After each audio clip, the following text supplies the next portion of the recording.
What's up, everybody? Hector here, Corpus Christi, getting ready to kick off our next episode of Deadlift Secrets. So apologize for being late, little technical difficulty.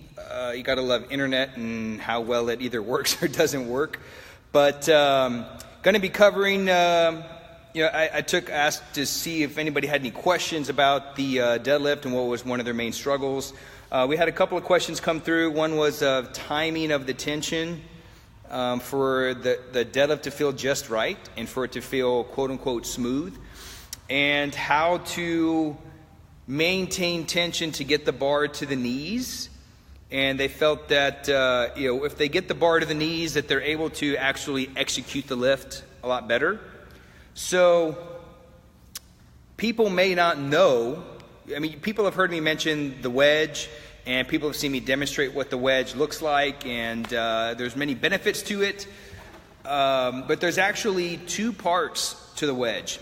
So what is the wedge? For those that are unfamiliar and that may be tuning in for the first time to my channel here, the wedge is essentially putting yourself in the optimal position to get the most leverage over the bar, to execute the deadlift safely, and to pull bigger weight, okay? So I'm a big proponent in not using assistance exercises. I myself, I don't use assistance. What's up, Jake? I don't use assistance exercises. I don't use assistance exercises.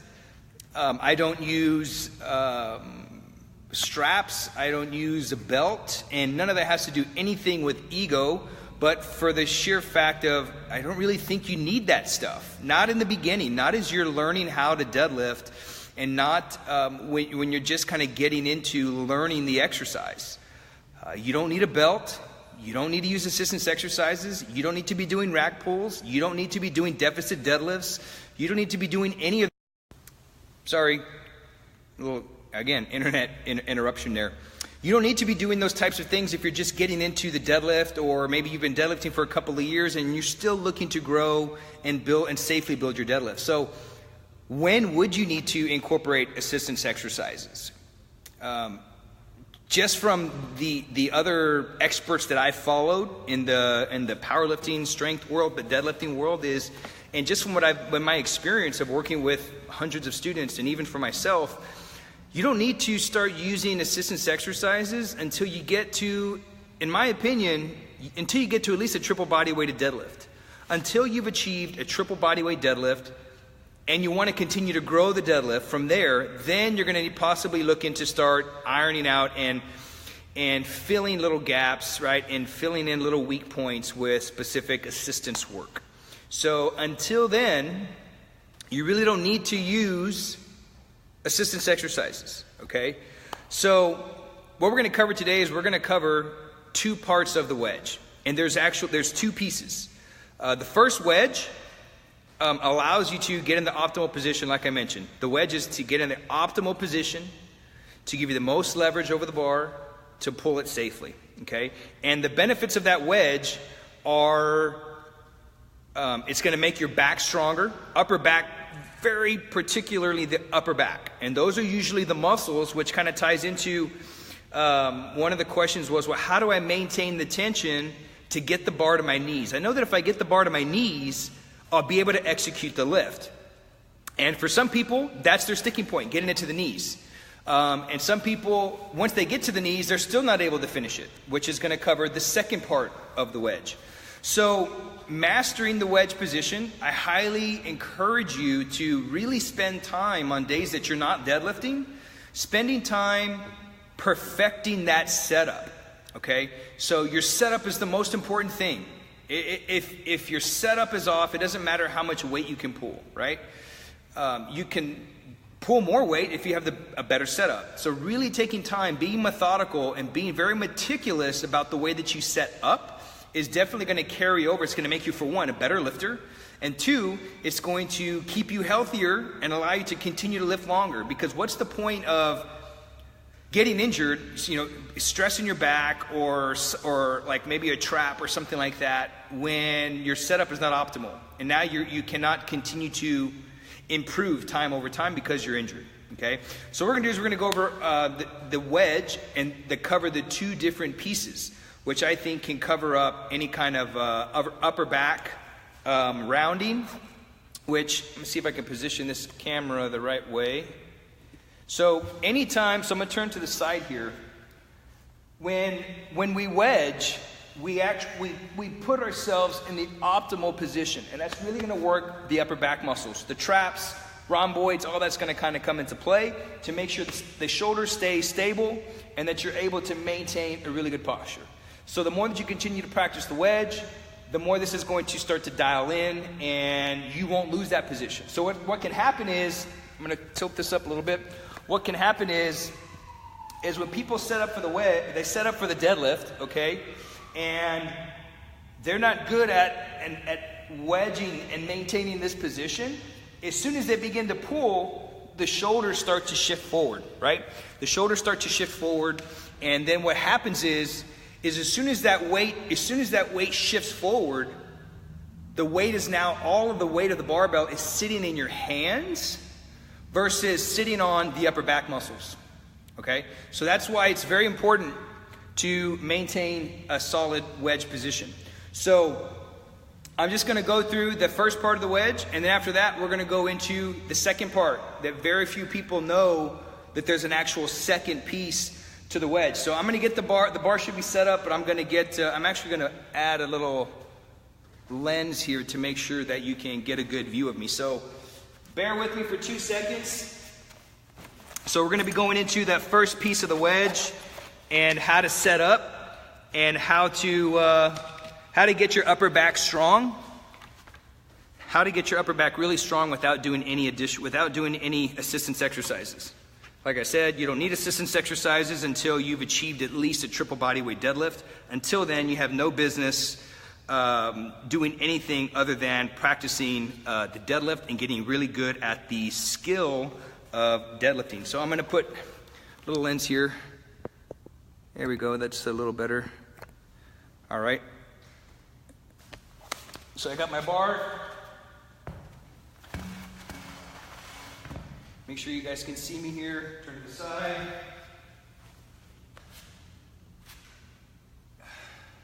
Okay, so I've got a little side view going on here. Make sure you can see the side view, okay? And what you're gonna do is you're gonna see me, and now it doesn't matter if you pull classic style, like conventional style, and it doesn't matter if you pull sumo. The principles, I can teach anybody to deadlift with the same set of coaching cues. It doesn't matter, like one set of cues, it doesn't matter if you pull classic or you pull sumo. I can teach someone how to wedge, and I can teach someone how to improve their position with the same exact set of cues, and it'll improve their lift. So again, remember, the wedge, what we're trying to do is I'm trying to jam my body, I'm trying to jam my hips and my body between the floor and the bar. If I can get a good position by jamming my weight between the floor and the bar, what will happen is if the weights are light enough, the weights will pop off the floor, okay? That's how you know you're in the right position, right? It's kind of like taking a wedge, like a wooden wedge, and jamming it underneath the door begins to elevate, right? That's exactly what we're doing with our body and our hips. Now, if we're getting ready to pull a heavy pull, like 85% and above with heavy weights, the weights won't move off the floor. What will happen is the bar will bend into the position that it needs to be in for you to execute the lift, okay? So I'm actually gonna go through this both in a conventional stance and in a sumo stance. That way you can see no matter what stance you pull better in, or no matter what preference that you have, you can still master this position, okay? So I'm gonna set up in a conventional stance. So my feet are gonna be inside my shoulders, possibly the width of my hips. My hands are gonna be on the outside of my legs. So I set up, I put my shins directly on the bar. I like to place my shins directly on the bar. Many people will line the bar up with their shoelaces. Pull this down just a little bit here. Many people will line the bar up with their shoelaces, and then they'll bring their shins forward to meet. I don't like to do that because we want to keep our hips as high as we can. So I will place my leg right up on the bar. That'll keep my shins vertical, and then it forces me to shift my weight back and to jam myself into the position I need to be.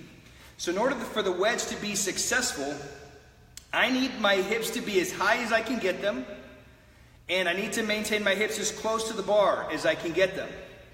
And I also need to make sure that I get like 80% of my weight behind the bar. The more weight I can get behind the bar, the better leverage that I get. It's going to help me maintain tension in my upper back, and it's going to help me maintain tension through my midsection, and it's also going to create a straighter pull once we start to execute the lift. Okay? So, I place my shins right up on the bar. Okay? I sit back. Okay? So right here, this is generally where I will see people begin to pull from. They'll begin to pull from this position right here. And what happens is they still have a lot of weight forward. So when they begin to initiate the pull, the shoulders can round, the bar gets away from you, and now the weight is sitting in your hands. So once you're here, if this feels like right now, I'm tight, but my weight is still over the bar. So what I'm going to do now is I'm going to jam my hips as close to the bar as I can get them. You'll then see the weights pop up off the floor. My hips will remain lower than my shoulders, but my hips are still high, and now I'm able to create a straight pull. So I got my grip, okay? This probably looks like an optimal position, but it's not. Now I'm going to jam to where I need to be. Here. And now it's a straight pull to the top. Okay? So I grab the bar, I get tight, okay? Now from here it looks like a good position, but it's not. I gotta jam and get my hips closer to the bar and shift back, and now the weights are elevated. And now from here, I'm able to drive forward and get a much straighter pull. So what looked like an optimal position, I was still off by about 2 inches there. The moment that I shifted my weight back a little bit, what I'm doing is I'm actively pulling myself into the bar, and I'm using the bar as a counterbalance. So if I were to let go of the bar, I would fall back this way. Let me show you. So when I grip the bar, as soon as I wedge, if I let go, I'm actually going to fall back. So my weight should be shifting backwards, and that's what puts me in the most optimal position to pull the bar, okay? So now we're going to shift to the, before we go into that second piece of the wedge, I'm going to shift into the sumo. That way you can see what the wedge looks like from a sumo position. All right, so now we've got sumo. Same exact set of cues. I want my hips high. I want my hips to go as close to the bar horizontally this way. And I got to get 80% of my weight behind the bar. And you'll see, so I want you to imagine, this is what I like about the sumo, and even the conventional, still the same thing. I want you to imagine that you've got a wall. You've got a wall here in front of this plate, and you have a wall in front of this plate. And what I'm trying to do is I'm trying to jam myself between those two walls. So I have a wall here, okay? And I have a wall back here. And I'm trying to jam myself behind that wall while keeping my hips high, but also keeping my 80% of my weight behind the bar. So this is what it'll look like. So I get into my position, now I'm going through sumo. Okay? I grab the bar. So right here, this looks like a pretty good place to pull from, right? My back is straight, My hips are lower than my shoulders, and my hips are above my knees, right? I'm actually not in the best position to pull yet. So right here, this looks like a good position. Now I'm going to jam. See how I'm already falling backwards? Now I'm going to jam my hips forward.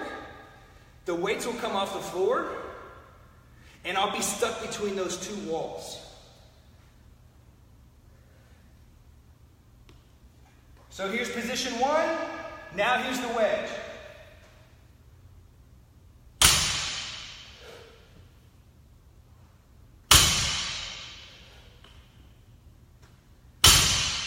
But you notice I'm not dropping my hips.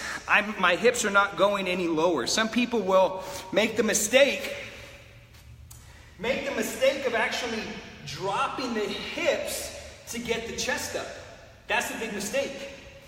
From here, they'll begin to drop the hips so that they can keep the chest up to stick themselves between those two walls. You don't want your hips going down. Your hips have to stay high, and they have to stay. They have to stay where they're at when you set up. Same thing for the conventional. Very common. I'll see people like they're trying to get tight, and they'll rock back to like pretty much like a squat. They'll rock back into this squat, and then they'll pull. Well, what happens is your hips are going to shoot up anyway because you don't have enough leverage on the bar. The higher your hips are, the more stretch you're going to get out of your glutes, and the more stretch you're going to get out of your hamstrings. So when you see people set up for a deadlift and they begin to pull and the hips shoot up and then the weight comes up, it's because their hips weren't where they needed to be. Okay? So remember, the glutes and the hamstrings are stronger than our quads. So when our hips are too low, we're loaded up through the quads. So whether it's conventional, you'll see this a lot. You'll see this like rock back and then pull. You'll see that. Well, as soon as I rock back and I pull, my hips are going to go up anyway. So put them where they need to be in the first place, and then wedge to get your hips closer, and the weights will start to pop, and then you'll have a really good pull. So instead of sitting back and then pulling, just keep your hips high already. Just keep your hips high already, and then hit the wedge.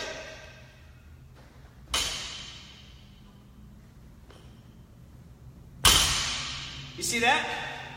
Now I'm going to set up sumo. I got to get my weight behind the bar, but I'm not going to do that by dropping my butt and squatting. I'm not going to.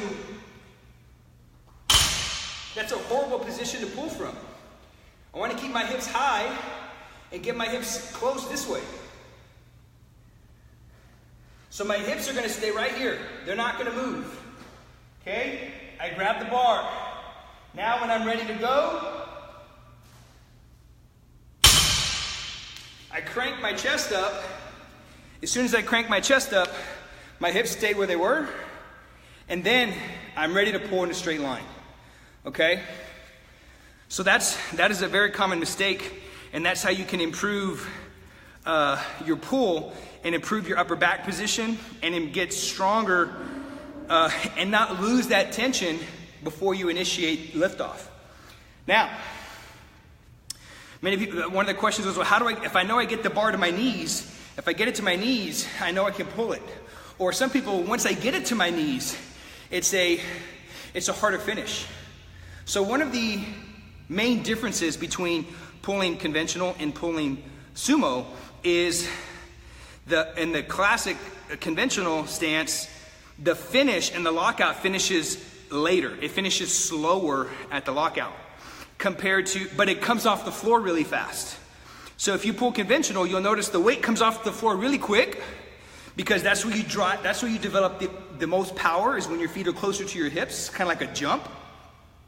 You power the weights off the floor, but the lockout is more challenging because you're not going to be able to get enough hips behind it. So the sumo is a lot more hips, okay, less hamstring than the conventional. Okay, so the hamstring is what's going to accelerate that with that weight. The glutes and hamstrings going to accelerate the rate. They both use glute and ham. But now once you're pulling sumo, you're actually, believe it or not, when you pull sumo, you lose leverage. You lose power because your legs are wider, right? You don't jump. We don't jump with our legs like this, right? I won't go very far because I can't generate the optimal amount of power. I generate the optimal amount of power here, right? Like we do swings, we do snatches because we can generate a lot of power. So when I'm in this position, I'm actually losing power. So that's one of the things that's against me.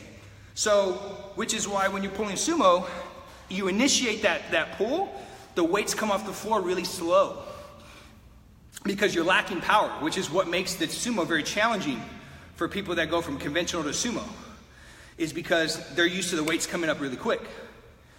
But sumo, the weights come off really slow, but there's a much faster finish because you're going to get more hips. You got when you're out here, the glute, the glute medius, all the medial glute and the glute max, those are on full power because you got your legs wider, and you're also going to get your adductors in also, which are tied to the core.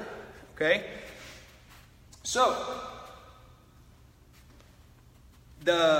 on the lockout with a conventional, it's a slower lockout. And then on the sumo, it's a faster lockout. Okay? So once you get to the knees, what do? That's where the second piece of the wedge comes into play. The second piece of the wedge comes into play right here as soon as we get to the knees. Now, very common mistake people make is when it's really heavy, is they start to pull their torso. They start to pull their torso over their pelvis, okay? And when you do that, you're actually pulling the bar a greater distance. You're pulling the bar further than you need to. So they begin to kind of pull their torso over their pelvis versus just getting their hips in. So I'm gonna show you what that looks like. Very common mistake right here. So whether it's sumo, I'm going to do it both sumo and I'll do it classic style. That way you can kind of see what they both look like. So if it's sumo, I set up, everything looks perfect. The wedge is good, everything is good. But as soon as I get the weight to my knees, right here, and it starts to get hard, this is a common mistake you'll see. You'll see them pull their torso. They'll pull the torso over their hips. Same thing with conventional. Here, they'll get into the position, and then they're going, and then right here you'll see them start getting these little shakes, and then they'll pull their torso over. They'll pull the torso over the pelvis. And that's when you start to see the earthquakes, you start to see the shaking, is because they're not out of position. So the trick is you got to wedge your hips. You got to wedge your hips, again, between the bar and the floor. So, and when you do this the right way, you actually shorten the distance that you need to pull the bar. Versus pulling the torso over the pelvis, you're lengthening the distance, right? So the main goal of the deadlift is to, one, pick up the weight from a dead position, but also to pull the weight the least how do I word this? To pull the weight the least distance possible, right? That's the goal, to pull the weight the least distance possible. So when I pull my torso over my pelvis, I'm pulling it greater. So what we're going to do now is we're just going to wedge the hips forward straight ahead. It's going to shorten the distance, and it's actually going to help me to maintain tension here through my midsection. So I'm going to show you conventional, and I'm going to show you sumo. Okay, so we'll start with sumo. Get in position. Okay, I get my setup. I wedge, I start pulling. Right here is usually where I will get challenged. So instead of pulling my torso over my hips, I'm just going to shoot my hips through. Boom. Right there. Here, look. Boom. Boom. I stay straight, I'm not back. Do it again. Wedge, I start pulling to the knees. As soon as I get to my knees, boom. Conventional. Same cues. Hips high, hips close to the bar. As soon as it gets to my knees, I wedge through.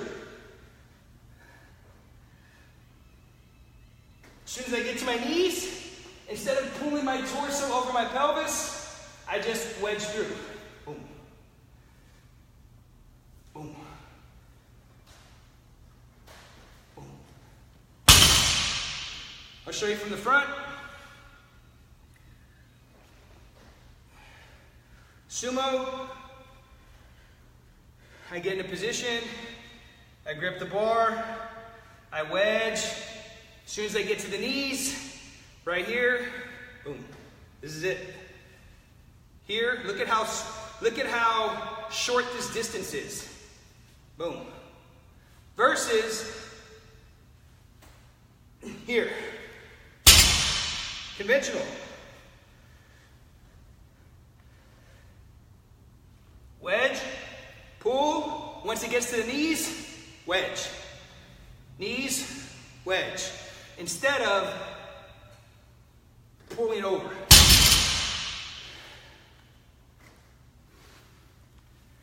Hope you guys see that main difference there. So wedge number one is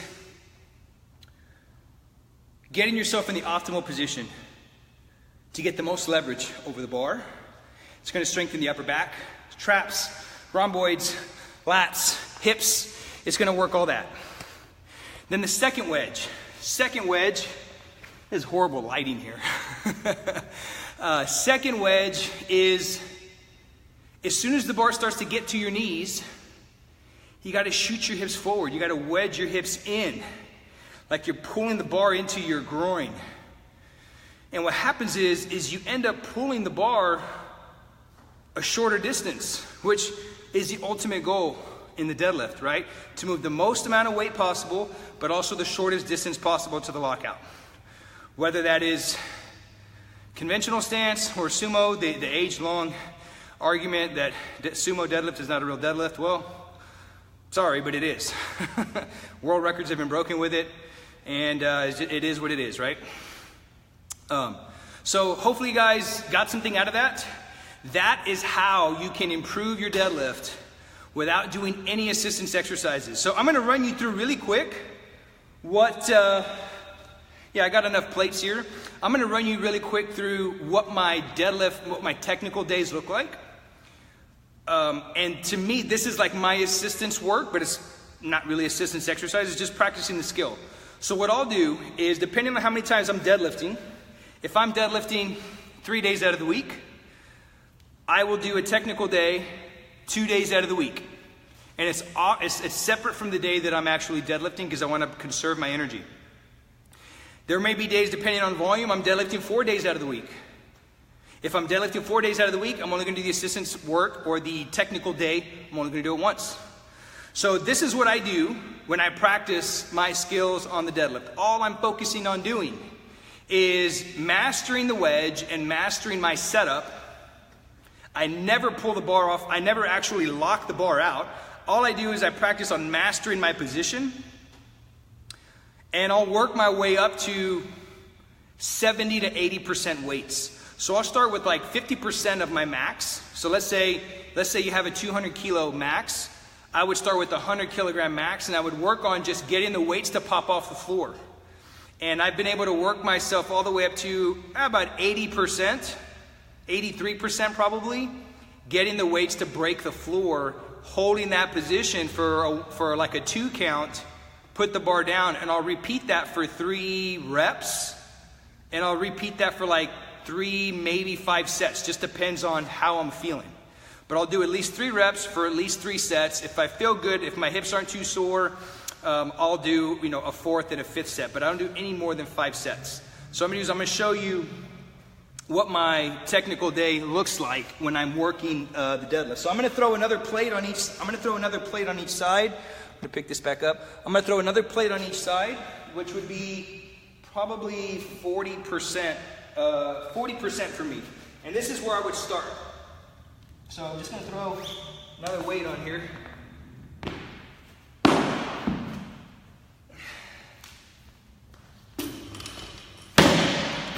actually, I'll throw all these on. This is, let's see, we got 70, 210, it says 70, that's 110, 120. This is 130 kilos, which is roughly, what, 286, something like that? And I'm just gonna work on getting these weights to pop off the floor.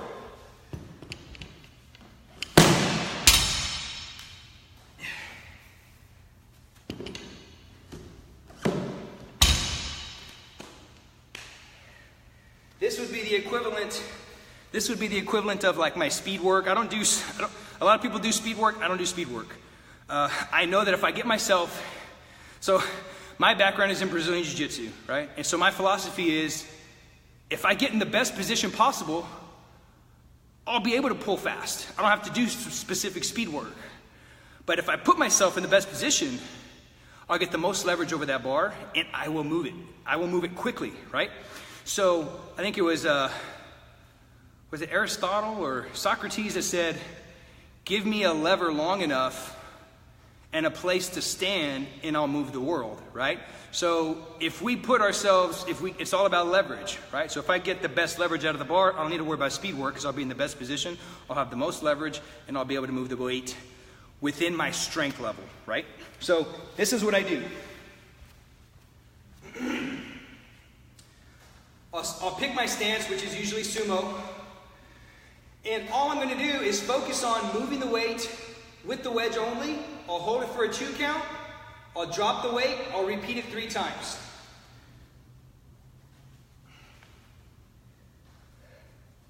I make sure I know where I'm putting my feet every time. My setup looks the same every single lift, whether I'm lifting 40% or whether I'm lifting 105%. My setup, my approach, my mental state of mind is the exact same. I don't overexcite myself. You'll see a lot of guys like,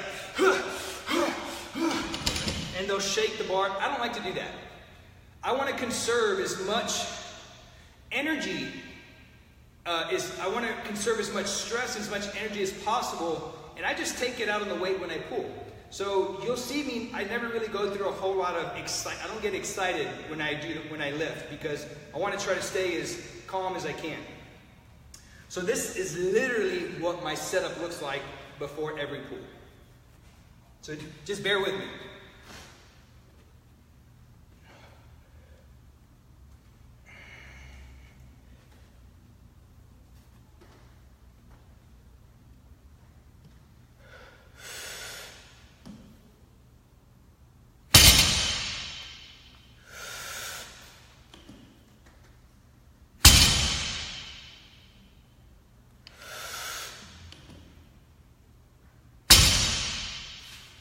And that's it. You saw how I got the weights to pop, I got the weights to move, I held it for like a 2 count, maintain all the tension and the pressure in my abs, maintain my upper back tight, and that's how you can get the bar up to the knees without losing tension, without having any kind of leakage, is mastering that wedge position. Once I started focusing on that, I started doing that about 1.5 years ago. When I started focusing on mastering that skill, so generating tension is a skill, right? We already know, you've heard it all throughout the different forums, is that strength is a skill, right? Definitely. Strength is definitely a skill. Now, I think, generating tension and being able to get your muscles to fire all at one time, definitely a skill. But I think the greater skill is being able to maintain that tension throughout the entire lift. That is the true skill. The true skill is, generating tension, yes, very important. Skill set, you need to master. But then the higher skill is maintaining that tension throughout the whole entire lift, whether it's a pull-up, a strict press, a pistol, a one-arm push-up, a one-arm, one-leg push-up, a max deadlift attempt, max squat attempt, max bench press, any grind. Being able to maintain tension throughout those 5 seconds that you're grinding that lift out, to me, that's the higher skill.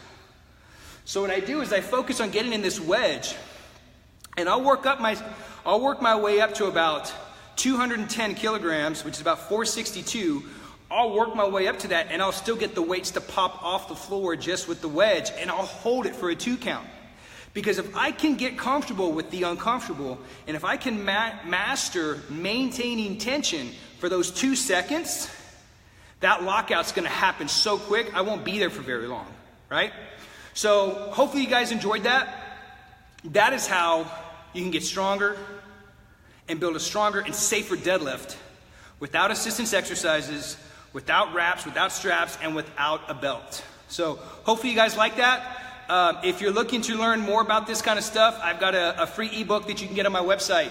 Go to hardstylekettlebell.com/deadlift-blueprint. It's my ebook called the Deadlift Blueprint. It's a download where you can learn about foot position, grip, like how I set up, how to do the wedge. A lot of what we covered today is in depth inside that blueprint. And I actually have a volume 2 and a volume 3 coming out pretty soon. So right now volume 1 is available on the website, but I'm currently working on volume 2 and volume 3 of the Deadlift Blueprint. This will definitely get you stronger in your deadlift. I guarantee you. It's taken me from 180 kilogram deadlift to 260 kilogram deadlift for a set of 3 within about 2 years, probably 2.5 years. All of this just working on mastering these skills. So go grab your copy of Deadlift Blueprint. Again, hardstylekettlebell.com/deadlift-blueprint. You can get your own free copy of the blueprint. So thanks for tuning in, guys. And tomorrow is Thursday, is Kettlebell Expert Secrets episode, where we talk about everything kettlebells and how to become an expert lifting kettlebells. Have a great day, guys. Bye.